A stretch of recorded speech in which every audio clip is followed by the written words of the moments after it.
大家好，地膽帶路遊香港，我係阿食。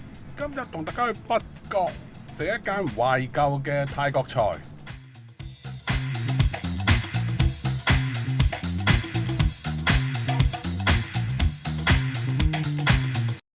今集同大家去北角七姊妹道一間而家叫暹羅苑嘅泰國餐廳式下午茶。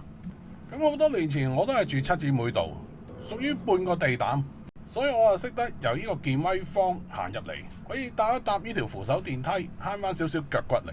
同埋我記得舊時呢個商場唔係叫做健威坊，各位地膽記唔記得舊時叫咩名？同埋我細個成日覺得健威花園呢個名好有型，同足球小將某個角色有啲關係。講翻呢間暹羅苑餐廳，舊時就應該叫做水晶晶嘅。印象中除咗北角呢度呢，好似天后或者荃灣都有間分店。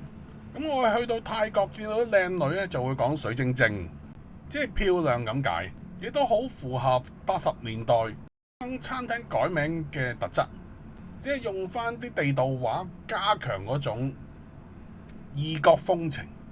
餐廳入邊嘅裝修咧，依紮神像咧，好似同舊時係一樣，法力都一樣係無邊，咁所以就唔好坐咁近。咁今餐就兩個人叫咗2個下午茶，其實都好抵食。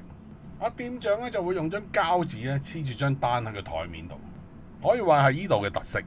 咁除咗係張價單99蚊2個餐，喺北角區嚟講就算平之外啊，下午茶餐飲轉汽水係唔使加錢嘅，同埋熱飲同凍飲好似係同價，咁都好似非常難得。而凍飲嘅檸檬茶亦都有真嘅檸檬片。咁啊，先試試呢碗喇沙先。呢度嘅喇沙同埋船麵我都中意食嘅，因為陣味咧，你係覺得佢夠地道。同埋我坐呢個廚房位啊，我見到侍應咧係同廚房溝通，係用泰文，所以我都相信係比較地道。湯就夠熱啦，米線亦都落得幾好。而最正當然係個湯，就好似食呢個廣東雲吞麵，大地魚湯係最重要。食喇沙當然飲個湯先，其次先睇下佢嘅餸。呢碗喇沙嘅蝦咧就係山蝦，放咗入去呢碗熱湯咧就可以叫做半生熟。但我覺得如果係熟蝦買上應該會好睇啲，味道亦都可能會好啲。仲有一粒魚蛋同埋一塊魚片都好味嘅，但係就唔屬於驚豔嗰隻。咁我始終覺得佢個湯係好飲，咁多年個味道都好似冇乜點變。另外冇乜點變嘅呢個菠蘿炒飯咧都係一樣咁難食。咁呢度啲炒飯不嬲唔係咁好食，但係隔咗咁多年冇嚟食過，而家食翻又好似難食咗。首先啲菠蘿係罐頭菠蘿啊，就唔係新鮮菠蘿。上台嗰下亦都冇咗嗰個半個嘅菠蘿殼。咁當然下午茶價錢你冇可能要求係有個菠蘿殼嘅，但係最大問題就係呢粒雞柳，就用咗茶餐廳呢啲雪藏雞柳塊或者解凍嘅技術做得超級唔好，完全係冇味嘅。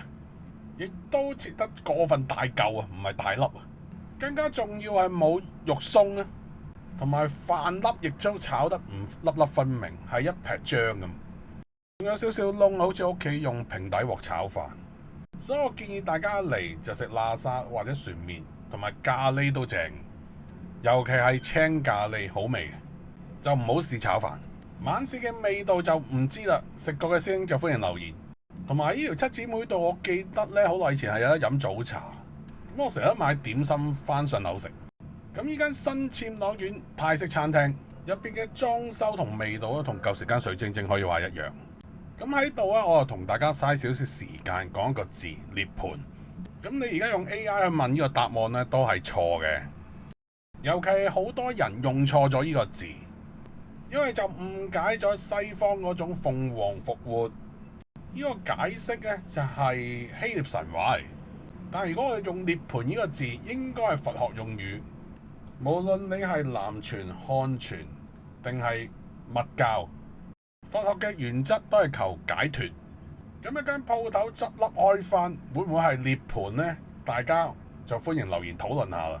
另外喺紅磡曲街，依間專做解穢酒食七嘅酒樓新景酒家就執咗笠啦。大家有興趣了解入邊嘅佈局、裝修特色，可以睇翻我呢個 channel 呢條片，片尾有連結，可以直接撳翻入去睇。咁呢間餐廳執笠我哋都唔會叫佢涅盤嘅，因為執笠就係執笠嘅啫。中意呢個 channel 同大家捐窿捐罅，發掘各區嘅美味，記得 like share 同埋 subscribe 呢個 channel。呢條片都係講咁多，拜拜。